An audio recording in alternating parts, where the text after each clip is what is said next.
Slop is destroying conventions. These things, these stupid 3D printed dragons, they make me mad, number one. Number two, I think I went to like 2 conventions this year, but I didn't end up buying any art because the Artist Alley, at least the conventions that I went to, most of the art there was just AI art, or it was just like boobs. Like that was it. I was like, what the heck? Also, what I've noticed is a lot of people are moving away from, at least the conventions that I'm going to, they're moving away from like artists and like Artist Alley, and Artist Alley is slowly devolving into like 3D printed dragons, blind boxes, just like squishies and fidget toys instead of like art, like actual art that people drew and stuff, which is kind of making me sad. But it's just like, that was just the whole Artist Alley was just that. Or like some booths had like mystery boxes and stuff, like mystery packages. I've seen that a lot. But like it was just so sad. Whether it's 3D printed dragons, AI slop, or crap from Temu being peddled at astronomical prices, Yeah, I it saw has become that. impossible to enjoy the experience of going to places like conventions, craft shows. Figures though, I did notice that, at least again the ones that I went to, they did have a lot bigger of a selection of figures, and they were reasonably priced. Like, especially with the tariffs and stuff, shipping and like buying online and buying a figure online and then having to ship it to your house has gotten way more expensive than what it used to be. And I went to a convention and I got a Miku figure and it was like 40 bucks. Like, I was like, okay, this is pretty reasonably priced. I looked online, it was about like $25 to $30, but with shipping I was like, okay, I guess like it's like $40 and I get it right now. So I feel like the convenience, that was also nice. But when you finish the piece of artwork, but after you export it, you notice some elements like align, so you export it a few more times and eventually like properly placed. I don't know. It's pain trying to get anything online. I know, it's so annoying. But yeah, like that was kind of what I like appreciated about the cons that I went to. I was like, okay, they have some figures that I want, but buying figures online, it is really tricky because you can't see the figure in front of you. They could send you something really dirty or broken and you like wouldn't know. It's like the scaling, you don't really know, the quality, you don't really know either. So it's most of the time it's kind of like a gamble unless you do your research.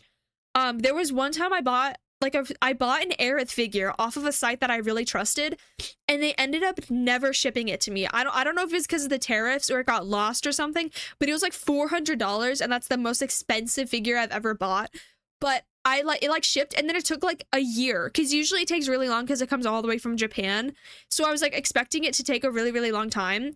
But I left it alone for about a year, and then I had to message them and I was like, hey, like, I haven't gotten it. You've been saying that I'll get it in a month and it's been a year. Like, I just want a refund. So I spent like $400 and I only ended up getting like $300 back because shipping was like $100 and I didn't get the shipping back because it never shipped to me. So they didn't give me that money back. I was so sad.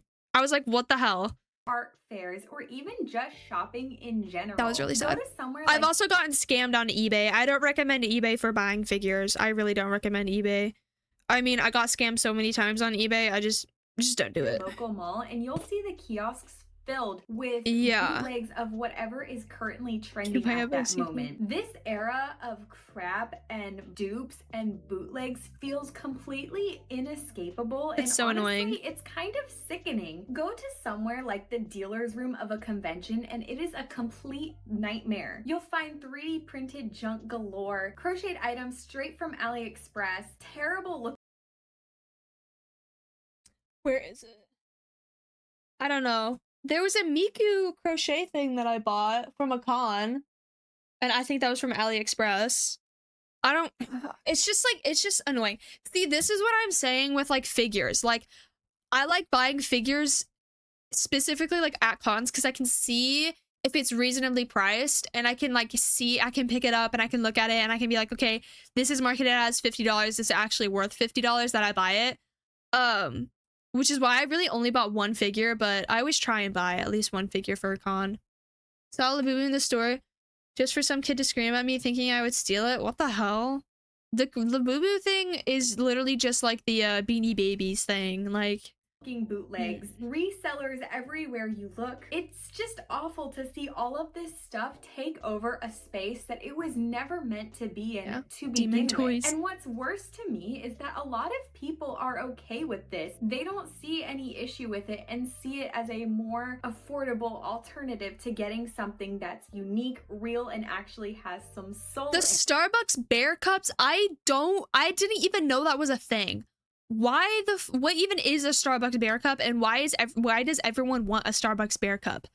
I heard about Labubus, I heard about like a lot of other stuff, but the Starbucks bear cups like went under the radar for me. Like, I don't even know what the fuck that is. I never followed trends and got $600 saved. Yeah, see, that's smart. I will say that like if it genuinely makes you happy, I would just buy it. Like, it's fine. But like just really figure out like, is this worth the money that I'm spending it on? I understand that you might not see an issue with these things, but I am more than happy to tell you what those issues are. Look at what the freak! Look at these cosplayers, these look insane.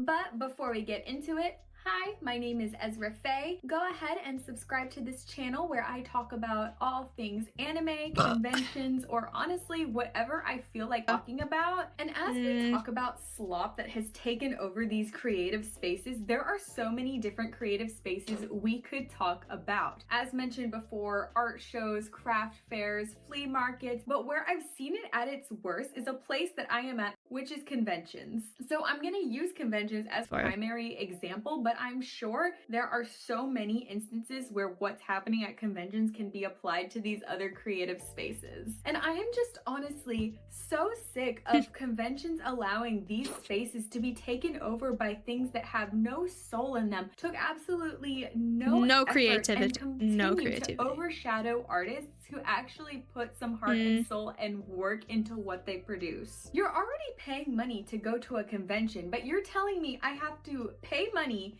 to go somewhere to spend even more money, and then it's all just a bunch of crap. That's why, like, when I went to my convention, I bought like 3 things because the rest of it was just, I'm like, I don't want this. Like, this is just slop. Like, app that I could probably get off of Temu for a fraction of the price that's gonna end up in the landfill in a year. No thanks. I love supporting small businesses, but I have zero interest in supporting a business that is doing whatever is quick and easy and soulless to make a quick buck. And what am I talking about when I'm talking about AI? Slop? I'm talking about 3D printed junk, bootlegs, drop-shipped in Amazon items at an extreme markup, and more. Not to mention AI art, anything AI, I have zero interest in seeing. And of course, there's always the scalpers and calling that a legitimate business. I'm so over it. I don't care if you are or you know. If you saw bootleg Nutella, that's insane. I will say though, when I went to the convention, the last convention I went to, me and my friends, I'm not really into Pokemon, but there was this like kind of not shop, but like they had like a bunch of Pokemon display cases everywhere and cards that you could buy. And then they also had like mystery bags that you can buy where it was just random random cards put in there, like a random pack that you bought for like, I don't know, like $12, and there was like 2 packs in there. And my friend actually got like really good cards from those packs. Like, he got like, I don't know, like $200, like a $200 card from one of those packs that was like $12. Like, it was really cool to see that. And I feel like they were, I don't know if they were decently priced because I'm not really into Pokemon, but I mean, like, he had a good time. He bought like a bunch of Pokemon cards, like that was pretty cool. See, that's what I like to see. You have around 100 Yu-Gi-Oh cards. That's crazy. I didn't really get into like the card craze with like Pokemon and Yu-Gi-Oh and stuff. So because I didn't really play those games too much. My brother did. He got into like Pokemon hella. But I wasn't really interested in that, but it was cool to see that like he was like, oh, I bought this like $12 pack and like it had good cards in it. And it was like reasonably priced. But I mean, figures for me, from what I've seen, like last year, the year before that, I bought a figure. I bought one of my figures in my figure case, and they marketed it as like $90 when online it was like $15. Like it wasn't even that much. But me not knowing really that much about figures, I was like, oh, $90, that's good. I'll buy it. But like I said before, like I would look up the price online, and the last convention I went to, they were pretty decently priced, where it was like $35 online and it was marked as like 40 to 45 at the convention. I was like, okay, this will cover shipping. It'll be the same. Like, I think that's good.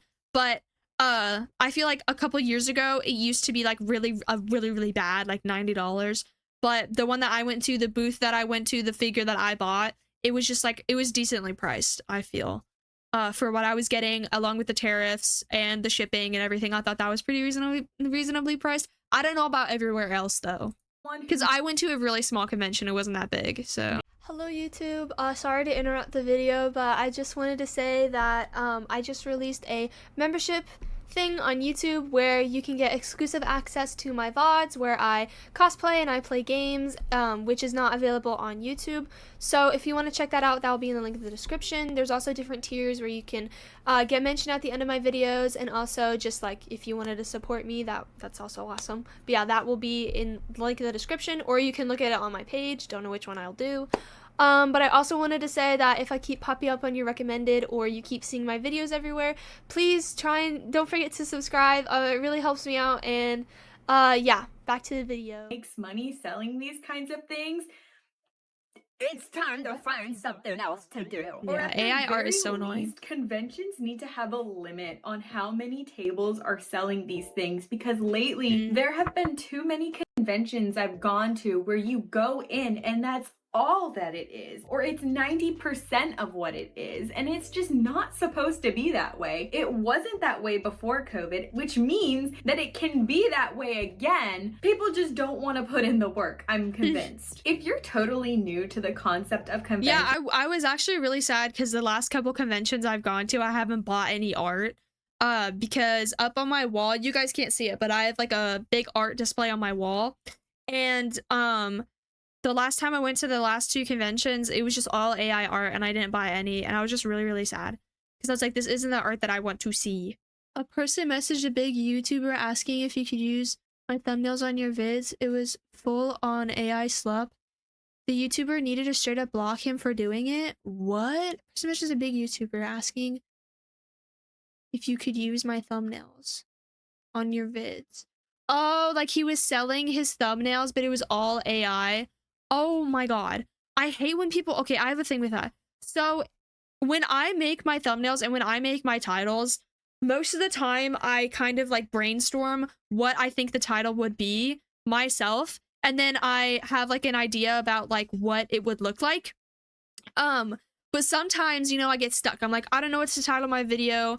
I'm kind of having trouble with, you know, what I can do for my thumbnail with this specific video, you know, and then I go to ChatGPT and I'm like, hey, like, what do you think? Like, this is the content of my video. Like, what do you think? And most of the time I don't use what ChatGPT, or like I use ChatGPT as like a starting point where I'm like, okay, that's good, but I don't like that wording. So maybe I'll change it to something that I think would fit best. That's where good AI use is. If you're stuck on something, don't think that like, oh, I can't use AI because then that'll make me like AI user. But the one thing I do have is that specifically with thumbnails, like titles, obviously you can use that as a starting point and then make your own title. But for thumbnails, I hate when I go on YouTube and I scroll and these smaller YouTubers are literally typing in a prompt in ChatGPT, copy paste the prompt that they made and the image that AI made and putting it into the thumbnail. You can use ChatGPT as like a board, basically. So like if ChatGPT is like, oh, you should add this title for your thumbnail, like it should be like, oh, this big pop, make it yourself. Make the video, look up images, make your own image or whatever. Maybe if you want to draw it or whatever, but make it yourself through Canva or something. Like that's literally what I do. Like I use ChatGPT as like oh, you can use this really big, you can use this wording instead of this wording, and you can add these two pictures as contrast if you want.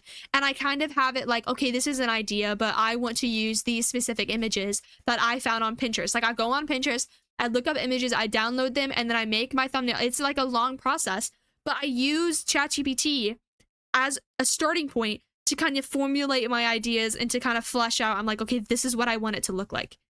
That's what good AI use is, not literally just printing it off and then copy and pasting it as a title. no one's gonna click that, and I can tell that it's AI.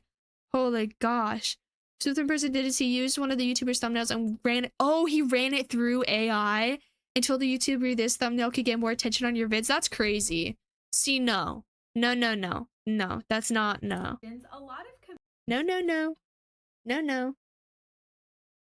conventions have an artist alley and a dealer's hall. The artist alley is usually reserved for people who are making art or selling You just use AI to troll your friends. I don't even use AI. their own Just don't literature use or it. things that are typically handmade. And plus, I hate the stupid like AI that makes like images.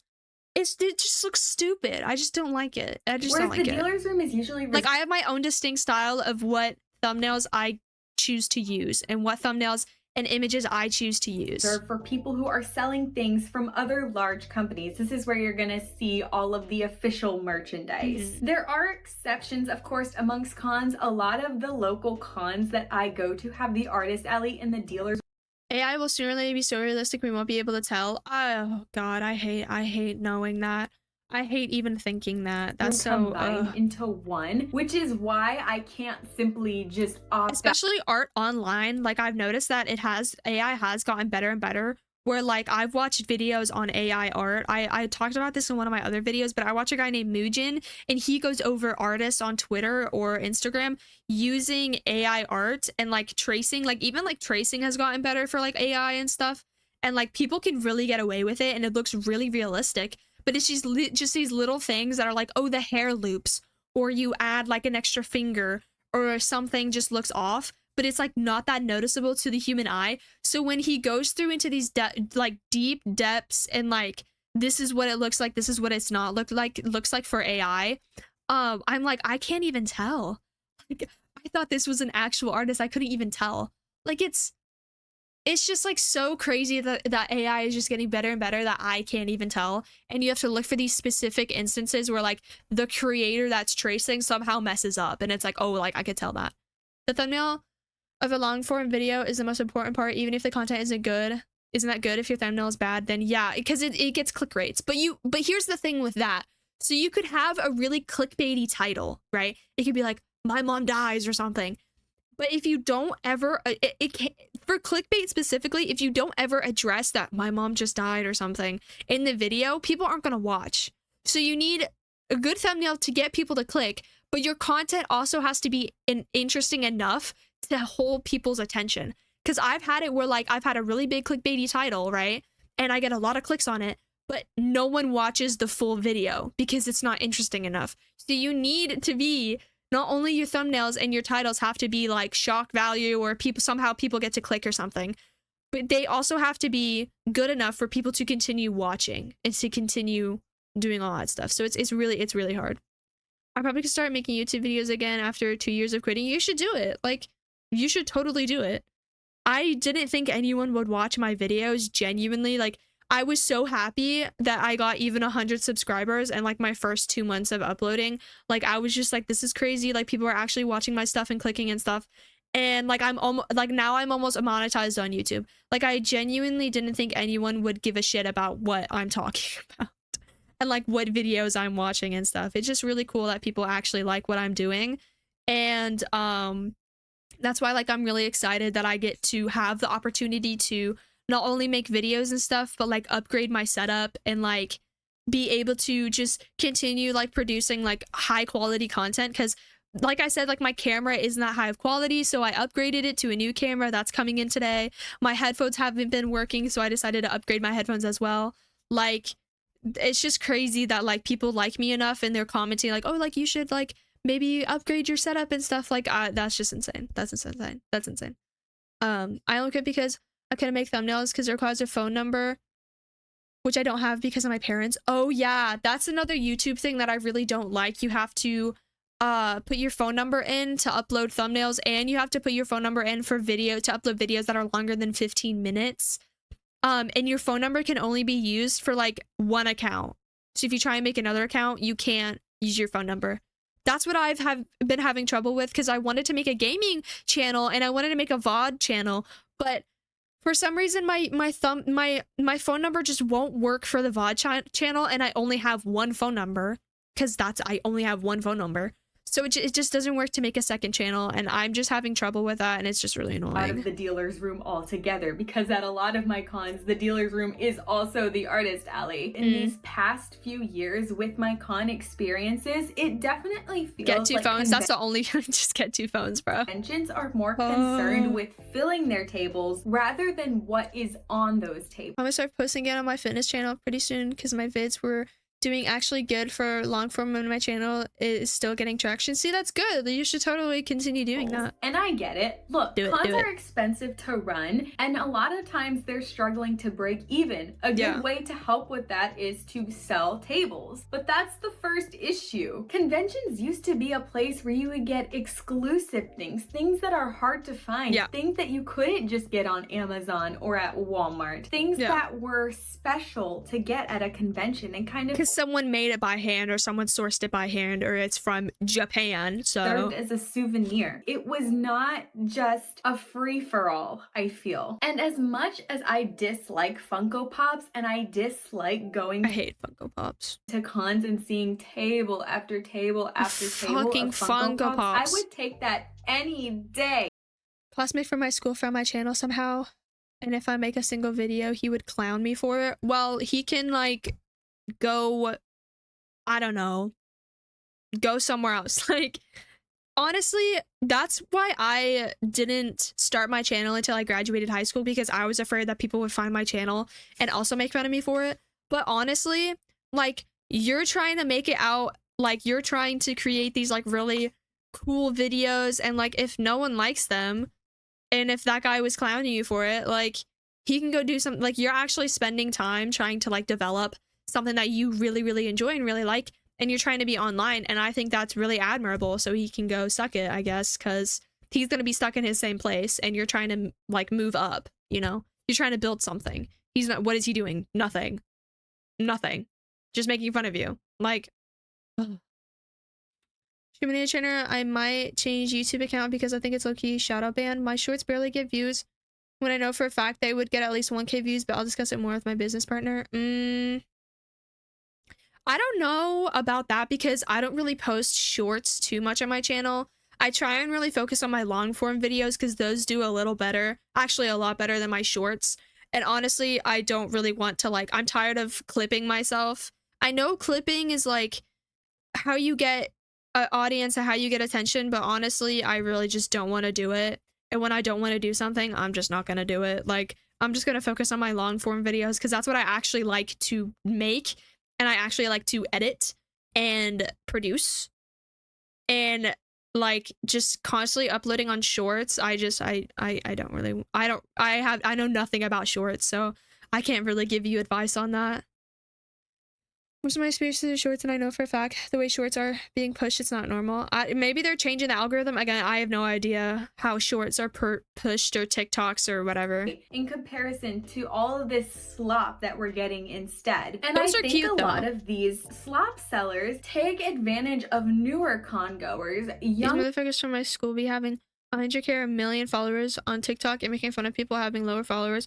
I got used to them, became immune to rage bait, so they started ignoring me. I will have the take that getting 1 million followers on TikTok is not that hard. It's really not that hard. Like, getting 1 million followers, having that many people. The thing with TikTok is you scroll, you like someone's content, you click the heart, right? You go onto their channel. Oh, I kind of like it. You press like follow or whatever, and then you keep scrolling and you never see their videos again. Like, getting followers on TikTok really isn't that hard. Getting subscribers on YouTube, I think, is hard, and definitely getting followers and watchers on Twitch is even harder than getting like subscribers on YouTube and stuff.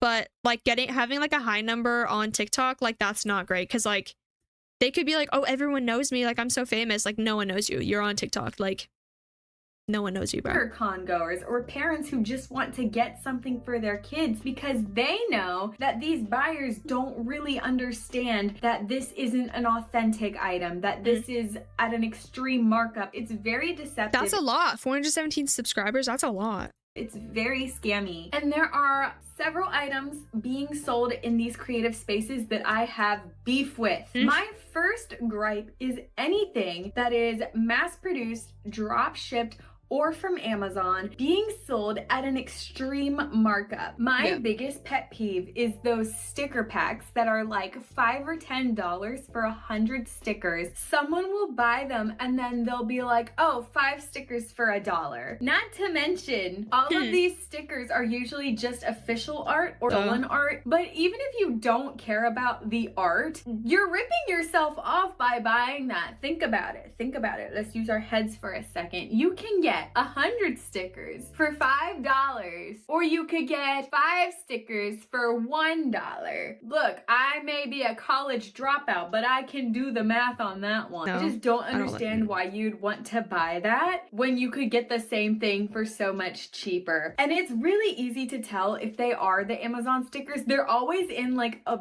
big bowl, and it's just like official art mixed in with some random art, and it'll be some of the most random stickers you've ever seen. And you're like, why would someone put this on a sticker? There's some weird ones in there. Another item that I have massive beef with is the crochet stuff, specifically the crochet flowers. I bought crochet one of those stuff. I'm learning how to crochet right now, but that is just supporting why I get so defensive about these crochet flowers. It's totally fine if you crochet some flowers and you want to sell them. That's awesome. What's usually happening here is someone is buying a bunch of these flowers off of somewhere like AliExpress and then selling them to like build your own bouquet for $50 or something like that. A very cute idea, but when you think about where all of these flowers are coming from, it's not so cute anymore. Anyone who has crocheted, and I'm learning this myself, it takes a long time to crochet something. And usually these people selling these bouquets are not crocheting that all by hand, but someone is.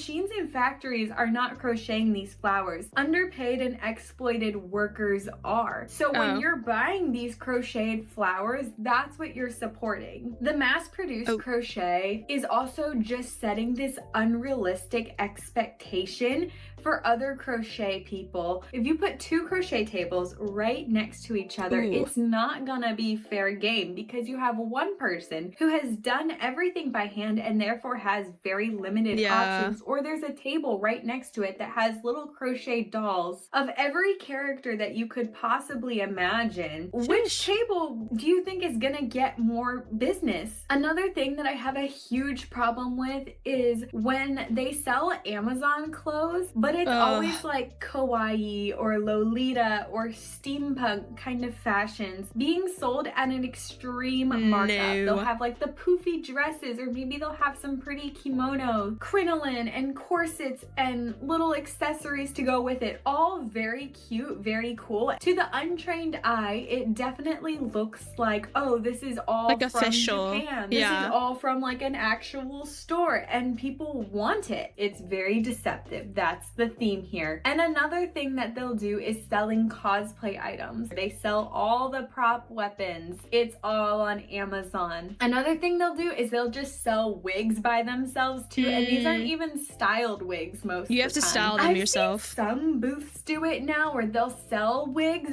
but they'll crimp them and that's it. It's like, oh, pre-crimped wig. I mean, is it that hard to crimp the wig yourself? I'm not gonna lie. I feel like that's just a huge nothing burger that I would not pay extra for, because a crimper is not that expensive. I'm like, you could either buy one pre-crimped wig, or you could buy a crimper and like have crimped wigs forever. The answer's obvious to me, but hey, maybe it's convenient for some people. I'm gonna completely gloss over AI. It's pretty self-explanatory to me. We don't support AI here, and I don't think it has any spot in these creative I feel like it doesn't produce any value spaces, so we're just gonna move on past that one because it's so self-explanatory. And then just bootlegs. The thing with bootlegs is some people care about them and some people don't. I'm not gonna lie to you, I do have some dupes, I do have some bootlegs. To me, if it's not super ugly or super noticeable, I'll buy it. If I like it, I'm gonna buy it. It doesn't have to be official merchandise to me to justify buying it. If I like how it looks, I like how it looks. Yeah, I'll just I buy think it. sometimes there is unofficial merchandise that can look really good. And if you like it, you like it. But there can also be some unofficial merchandise that looks really bad. And one of my biggest issues is when these people try to peddle it off as official merchandise, or they're not completely honest with you about the authenticity. Back before I had done a lot of cons and I hadn't gotten a lot of recognizing bootlegs versus actual things, I did get duped into buying a bootleg figure. I now have an amazing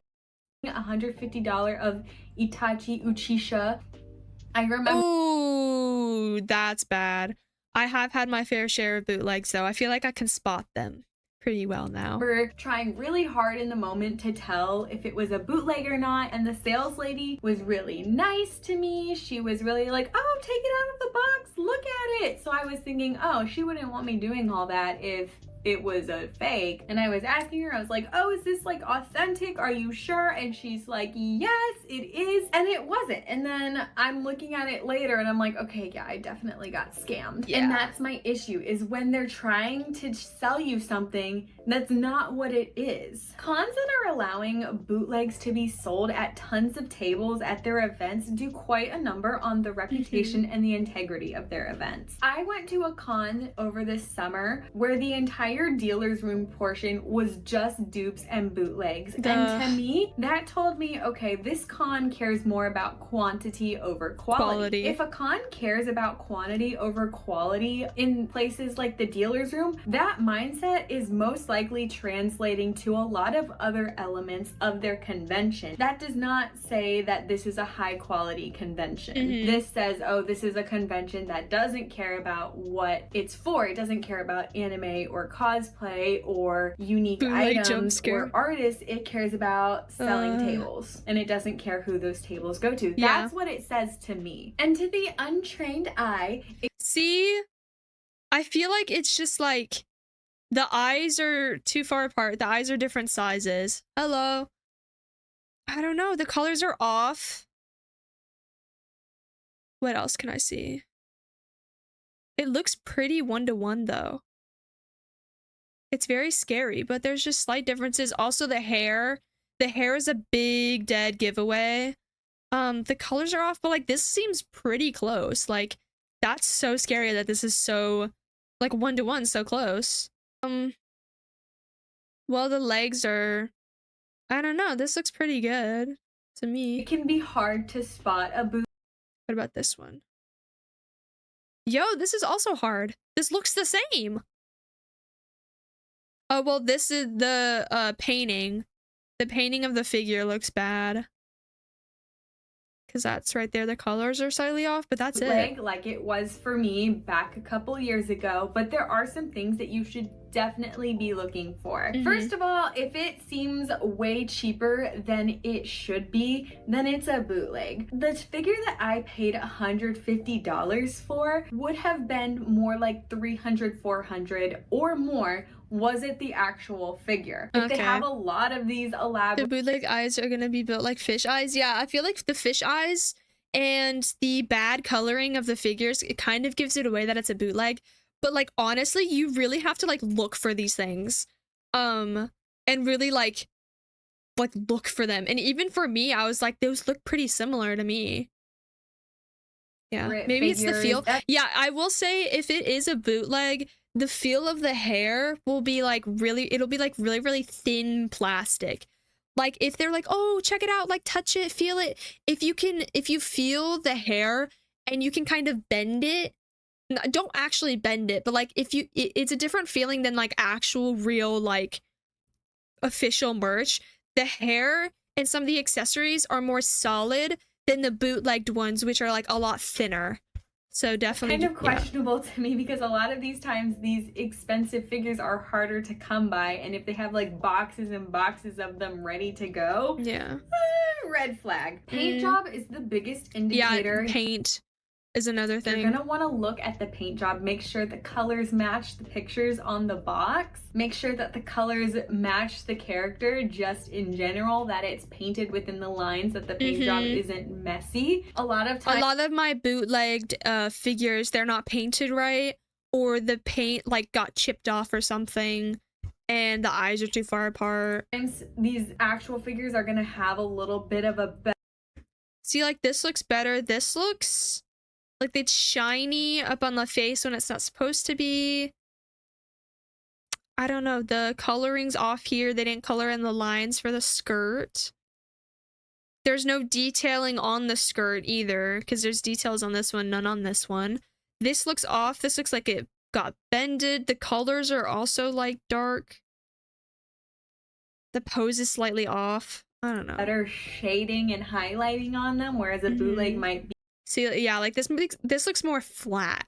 be just one flat color, Yeah. or even if it's like overly shiny looking. That's what you're I was also gonna saying, wanna shiny. Look at how well the pieces are put together. If it put looks together. like it's just kind of not fitting right, like when you try to shove the wrong puzzle piece into a spot, it looks like that. And I always ask to look at the figure outside of the box. Most of the times they're gonna let you. If they don't let you look at it Just don't buy it. outside of the box, that's the first red flag, because that definitely means they're hiding something. I feel like bootlegs are inevitable. They're gonna pop up, but when it's just bootleg booth after bootleg booth at a Gets convention, tiring. I hate it. Another thing I really hate is the tumblers and the glass jar cups. Oh, A those lot are of so times annoying. with these cups, it's an image that's blurry and doesn't even wrap around the cup properly. One of the ones that I hate so much that I see all the time is the Lysol cans. It's always a Lysol can. I'm so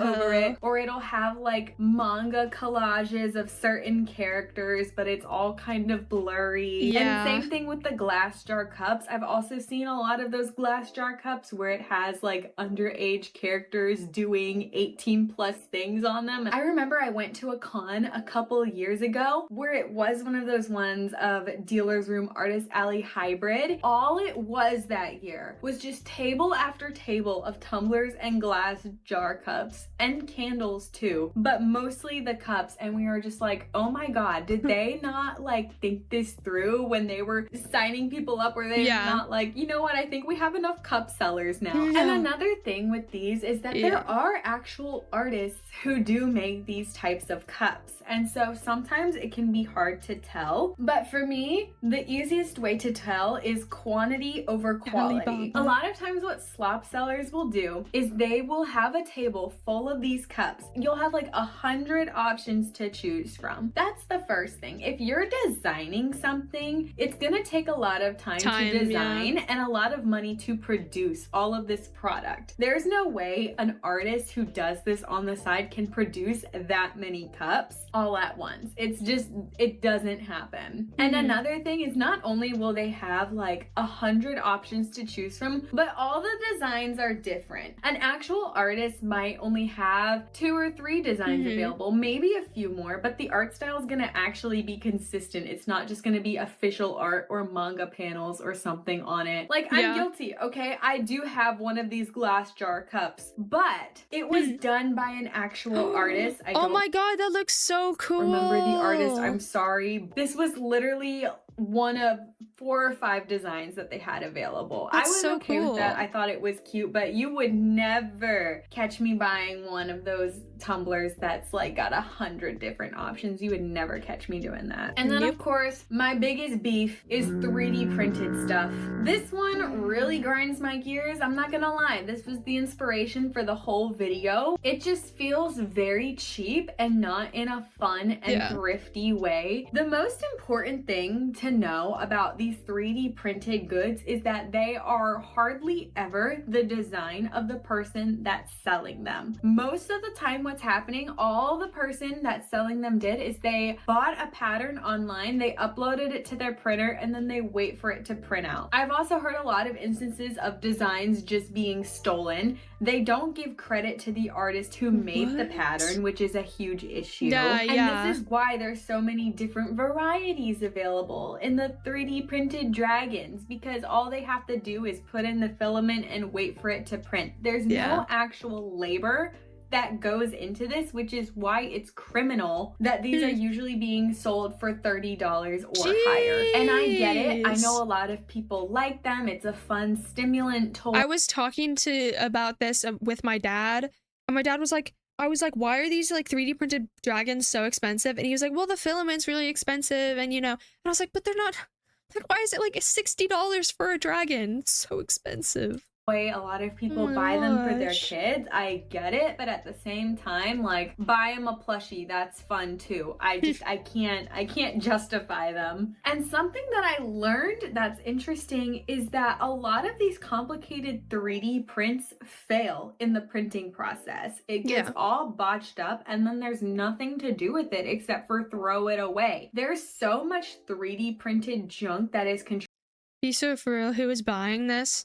Contributing to landfill and the climate crisis. It's sickening. I recently watched a really good video about 3D printing and the issue with it and the impacts of it that I really recommend that you watch because it does explain a lot more about 3D printing in depth. There's a lot of nuance with these bootlegs and slop and 3D prints, this, that, and the third. One of the biggest arguments that people make besides just liking it is affordability. Oh my god, they're making one right now.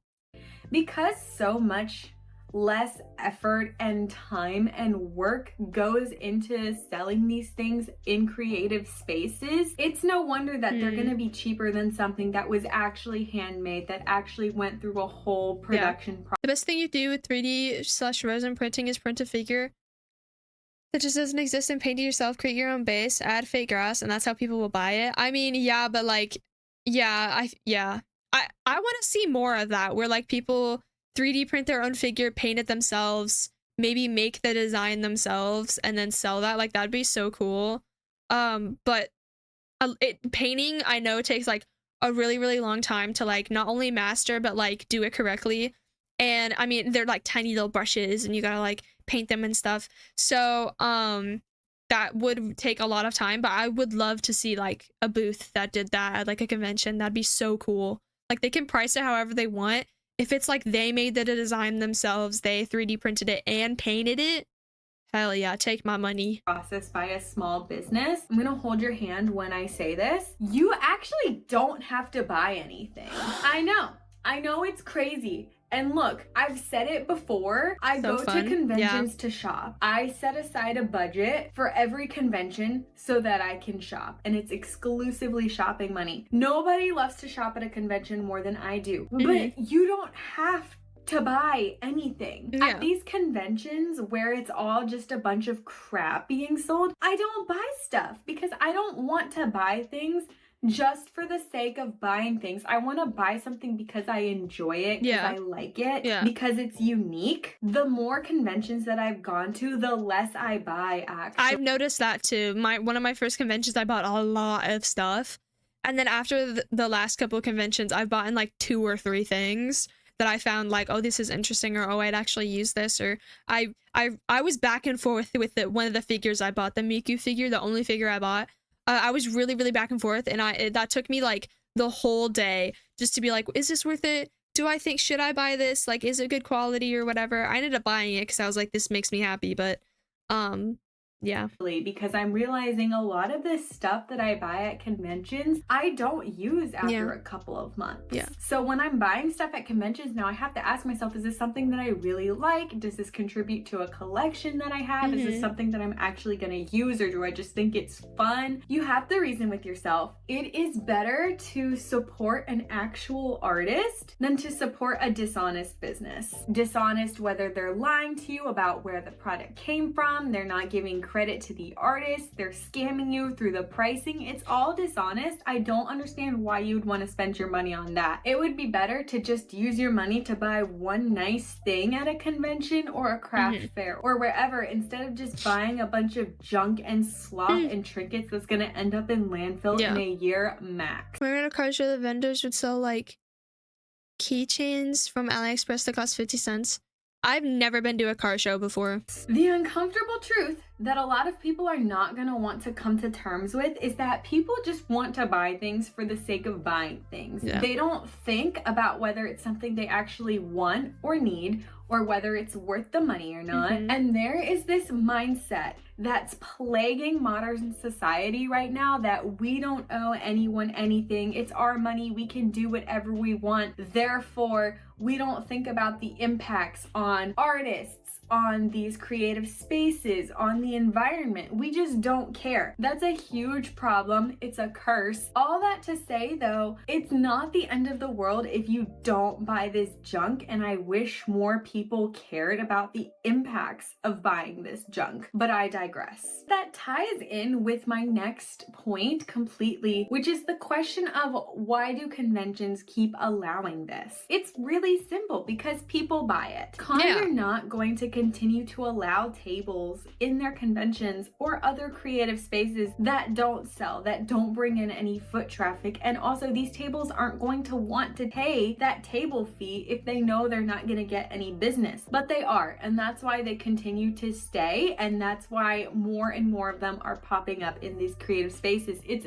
that simple. And it just really grinds my gears, because I have seen instances where it's resellers and junk being sold in these creative spaces when I know of artists who actually applied and got declined. If there's a shortage of applicants, that's one thing, but when you're turning down actual artists, that's crazy, for resellers and slop peddlers, that's a problem. And it just really overall sucks to see hard-working artists and businesses having to share spaces with people who put no effort or no heart and soul into what they're selling. It's just not fair. The biggest question of all is, what can we do about this slop selling? Because obviously, don't buy it, but it's still something that I don't want to continue to see at these events. If you see someone selling AI art or obvious bootlegs, not just things that you dislike, but things that usually go against these event rules, report it. And what's really important is that you get the shop's name and you get the general location or table number at least. I remember one year going to a con and seeing a lot of AI art, and when I reported it to the con after the event, they were like, do you remember the shop name or the table number? And I didn't have any of that information, so there was nothing that could be done. I think it's really important to alert staff in the moment when you see something shady going on. A good con will take action if they see a probable cause. I remember one year a business was selling bootlegs at their table, and I was actually looking at stuff at their table when con staff approached them and was like, hey, we got reports of this, you have to take all of this down. That's awesome. I need to see that happen more often. But for less serious matters or things that don't exactly go against convention rules, like 3D printed dragons and tumblers that have obviously stolen art on them, I think it's really important to still give that feedback, because without that feedback, nobody's gonna do anything. That's true. At the end of the day, what's really important is that you understand your impact. Maybe it's just pocket change to you, and buying a 3D printed dragon or some other little piece of slop is of little consequence to you, but you have to realize that when tons of people are doing and thinking the same thing, that impact adds up. I'm so over all of this slop. It makes me sick to my stomach, guys. Have you ever seen a picture of AI generated food and it makes you nauseous? Or is that just me? But that feeling that I get is the same feeling I get when I see 3D printed dragons over and over and over again. I would love to know what you guys think about this. I made multiple short form videos on YouTube and Instagram talking about some of these things that I hate to see at cons, and the comments are very interesting. So if you want to hear what other people think, check it out, because there are some arguments going on over there. But as always, whether it's about this video or if you have suggestions for future videos, I would love to hear them. You can comment them below, you can DM them to me on Instagram, or you can email them to me. All right, bro.